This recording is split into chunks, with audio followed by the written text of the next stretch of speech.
So, bitteschön.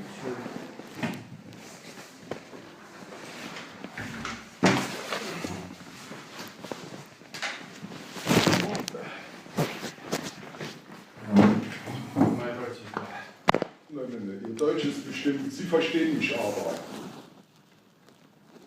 Mein Deutsch ist katastrophal. Ich verstehe alles. Herr Fraser, ich möchte von Ihnen wissen, wie es weitergeht. Mein Deutsch, I want to know what are your plans for the next days. Because we have a problem. That is a house that's not for people like you. What do you mean people like me? Tell me, what are your plans in the next days? So I have 4 lawyers. Lawyers? Yes or no? Okay, 4 lawyers that are trying to get my money back. I went to see 2 lawyers yesterday. One lawyer has managed to get a letter from AOK to get my money back. He's waiting on a second letter as to when they deposit that money into my account because they owe me a lot of money. The second lawyer is writing to 3 hospitals for compensation. I have a 4th lawyer that is getting me compensation for when I got attacked because I was late one night because I have to see an eye specialist and a neck specialist in Düsseldorf because the hit was so bad. And today I have to go. Vanderboom, the social worker, was supposed to have called you, and I went to the trade union, the TRIA trade union yesterday. What is the trade union? The trade union is the IGM. You know, if you, let's say you have a job, and then you become a member of a trade union, the trade union protects you at your work. Oh, okay.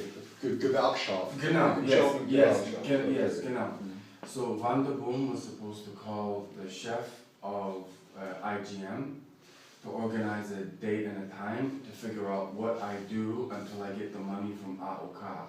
So that was supposed to happen yesterday. I went and spoke to the chef. I said, this is urgent because I need a solution quickly and I need to get a job quickly and I need to solve this whole situation.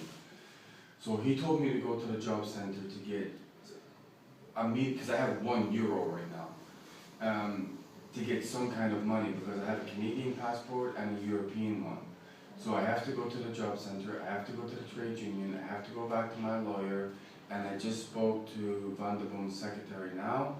He's in the office today, I have to go to his office today. So I somehow have to make do with what I have until either the job center money comes in, my AOK money comes in. Once I get that money, I then go after my big league, I then get an apartment, and then I go after my big legal cases, which is SAP, Sky Deutschland, and Commerzbank. Then when I get all my money back, then I can start my life again. So the first thing is AOK. It was very important yesterday because AOK legally admitted, yes, we have to give him his money. What kind of money is it that you want to get back from AOK? So what happened is, as you know as a German, in Sky Deutsch, when you work for anyone, you have to have health insurance. It's legally mandatory. So when I had mass mobbing at Sky, my boss was from the UK and he didn't like my passport. So there was mass mobbing, deleting my work, sending global emails. So SAP owed me my wage. And so when the mobbing got so bad, I took all the evidence and I took it to Waldorf. Waldorf is the headquarters of SAP. It's near Karlsruhe. So I went through everything, I showed them videos, I showed them the physical attacks, everything. And they said, it's too dangerous for you to go back to that office. I said, one question. How much weeks or months did you work at Sky or SAP? Sky Deutschland was 2 months. SAP, technically, I'm still employed because I never got a termination notice. And when did it start? December 2016. But what happened is my court date against SAP was supposed to be, when you're in a German city, it's very difficult. Let's say I'm in Munich, which is where I was. It's very difficult to get a lawyer in Munich to attack a company in Munich. You have to go to another city. Or any lawyer in Munich wouldn't take the case. So I went to Hanover, and my lawyer was in Hanover. He proved that I wasn't terminated. He proved that I was owed Krankengeld for 1.5 years, and everything was fine. And I was just waiting in these hostels and hotels until my court date, and then I would probably leave because my treatment was so bad. But what happened was, 1 week before my court date, I got really badly attacked by 3 guys. My money got frozen, my Krankengeld got frozen, and from October 17th until now, somehow I survived with nothing. I went on couch, like I was doing anything I could without committing a crime, because I refused to do that. But I mean, I literally was outside in shorts. Now I have really bad lungs. My health is brutal. So the reason I ended up in Trier is I was in another city and a guy from Trier wanted to help. And I said, I can't fix this in these big cities because I'm just getting destroyed. I said, what's Trier like? He said, well, it's small, it's quiet. I said, maybe I have a chance. I don't know any, yeah, exactly. Well, on the train, there's only one train out and one train in, right? So anyway, I was kind of fluked because I went on couch surfing. I mean, if you try and survive without no money in a strange country, and the reason I don't speak German is Sky Deutschland and SAP were supposed to send me for German lessons and didn't. They didn't pay my AOK, so all my lawyers are in Trier now. So I'm owed tens of thousands of euros, and I'm pretty sure this guy from London has been bad-mouthing me to all the... I worked at all the big corporations, but I was by myself since I was 10 years old. I did everything myself, so my whole career was on the line right now. So I have massive headaches because of the concussion, the amount of bad weather I've been subjected to. And the reason I lucked out is when I went on couch surfing and I arrived in Trier, the guy just happened to be a social worker. So I couldn't just go and tell him my whole story, but as we became friends, I started to say, look, I'm in a really bad situation here, can you help? So it gave me like a little foothold in one place where I can start to try and solve my situation. So then I went to the trades union. Then I got told, because I've been told so many lies by different people, I wasn't sure what to do. Then slowly people started to help. Then I managed to get to the Arbeitsgericht. German people came with me. Then I managed to get lawyers. So like slowly I'm getting it back, but one of my lawyers is Becker, and he's already got AOK to admit that yes, we should have paid him his Krankengeld, and we will. Okay. What I'm waiting on is he has to get a second letter, because, this is a bit confusing, but the lawyer in Hanover who was taking on SAP proved that I wasn't terminated. He said it's physically impossible, because in Germany you have to have the letter. He said, they're lying, and he proved it, and they said, okay, because if you get terminated before 6 months, you're not eligible for a whole lot. If it's after 6 months, you're eligible for everything. So he proved that AOK has to pay until June this year. They stopped my Krankengeld 1 month into October. So I'm owed all that Krankengeld up until now. If I get that money, it allows me to stabilize. Then I can go to the Arbeitsgericht against SAP in Sky Deutschland myself, get my compensation back, then I have my life back. Until that happens, I'm totally stuck. Okay.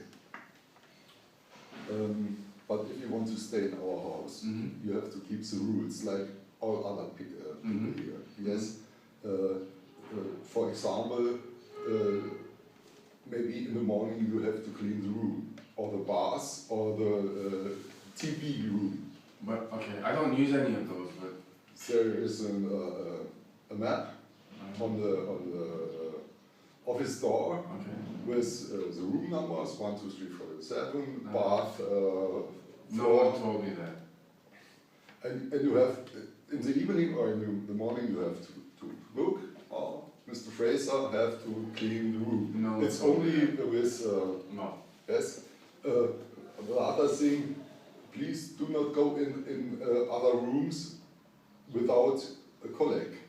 Yes. I actually have something to say to that, because to be perfectly honest, all I really use, this is the first time I've had breakfast, really, because what I do is, I get up around 8 o'clock, and I'm out there trying to save my situation, everywhere, Düsseldorf, here. I gotta solve this as quickly as possible. The problem I have, and staff saw it, was, when I first arrived here, I was in the bottom room, right? And the guy seemed quite friendly, it's a bigger chap.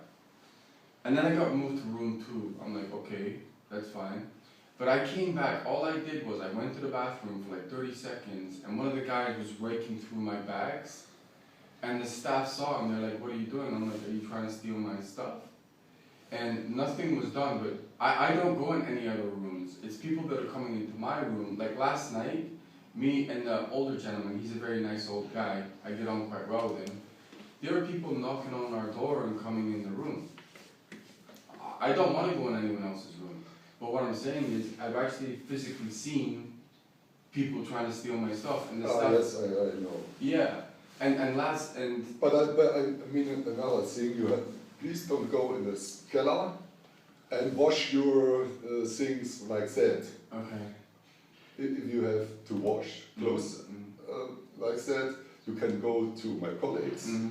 Please clean my clothes. You get a basket. You can put your clothes inside, and in the evening, maybe in the next morning, you get it back. Wash and dry it. I'm not cleaning my clothes there. What it is I'm very spiritual, and I go down. All it is once after I pray, I take some water and I do that. I'm not washing I wash my clothes outside of this building. Okay. I don't wash my clothes here. Okay, and today in the Honestly, morning you go to Mr. Vandenboom? I have a lot to do today. But you go to Mr. Yes, Vandenboom? so the first one is the job center. I have to get the forms. The second one is Vandenboom. The third one is Becker, because I have to give him all the documents. The fourth one is the other lawyer near Porto Negro that I have to give to the hospitals in Com. I have a busy day today.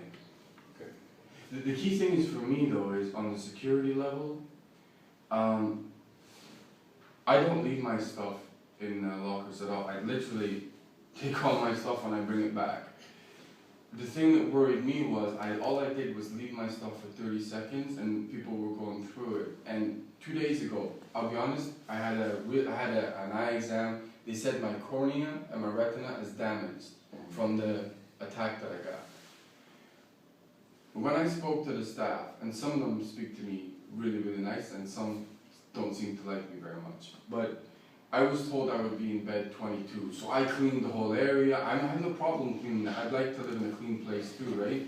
But when I came back, my clothes were all over the floor, my medication for my concussion was gone, and I just said, why did no one tell me? And then I was put in this room with this old chap, who's actually a very nice chap. I'm glad I'm in that room. But even last night, I spoke to staff and I said, do you have any cleaner and think I want to clean my area? And they said no. So I'm sure my colleague did understand you. Oh no, his English is right. Are so firm in English. You know, but the thing is, I know the reason he understood, but because he took me to a cleaning room that had no cleaning equipment in it. And I said, cleaning spray and cleaning wrap, and he said, no, the chief wants to speak to you tomorrow and maybe you're kicked out. So you get no cleaning of liquid. And I said, so I want to talk to you. If there people are staying in our house, someone will pay costs. Yes, I understand. Yes, maybe job center, maybe Stadtverwaltung, right. maybe himself. Yes? I have nothing. Yes. And you are here 2 weeks? Oh, I don't think so. It's not even 1 week. 10 or 14 days. Not now. I haven't even been here a week yet. It's not a problem for 2 or 3 days, but if yeah, I understand. Days and weeks and so absolutely. On, and, absolutely. This is Vandenboom because, to be honest with you, I have enough to deal with. He was supposed to contact the trade union, and both these guys who are managers are supposed to be calling you. They obviously haven't done that. So now I have to go chase them. So I'm trying to fix my situation and chase them. Vandenboom promised me he would deal with this. He talked to me. He said, I want to try.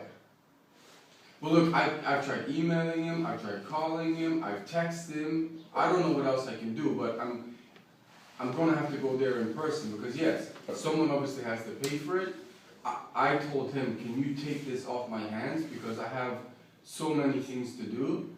All I really do is eat and sleep here at night. That's the first time I've had breakfast. But since the time that he put me in here, I can't get hold of him. He's like disappeared. And then when I contact the reception woman, whether she can speak English or not, I don't know, but it's another aggravation that I don't need because I can't be chasing him around to fix this when I'm supposed to be fixing my situation to get out of here. You know what I mean? Okay. So it's not like I'm trying to piss anyone off. The worrying thing for me was people coming in my room unannounced and people going through my bags. And the thing is, this bag in particular has all my court evidence. I can't have people be going through that because if that goes missing... But you can put your things in the... Yes. And close it. But what I mean is, I've literally just come back, I was exhausted, right? Because these are heavy. I literally put it down and I had to go to the bathroom quickly. I must have gone to the bathroom for no more than a minute. And the guy's going through my bag. That can't, especially in this one, it can't go missing. But that can be the reason why this guy is in our house. He got problems with justice and police and so on. Other people are drunk or illegal. I don't want any part of this. I shouldn't even be here. But what I'm saying is this Van Bedeni guy, I'm happy to give you his number because like I've called, I could show you on my phone, I've probably called him 5 times. On Wednesday, he should be in his office in the morning. I have his business card. But the thing is, when he put me in here, he told me nothing. He's like, call me, text me, email me, whatever you want. I can't get hold of him. I believe he thought about some days and not... He knows how bad my situation is. He knows that I have 4 lawyers. Lawyers can't give you your money in 2 days. It doesn't work like that. He was actually the one who said to me, this might take a little time. Okay. All is good? Thank you. Okay.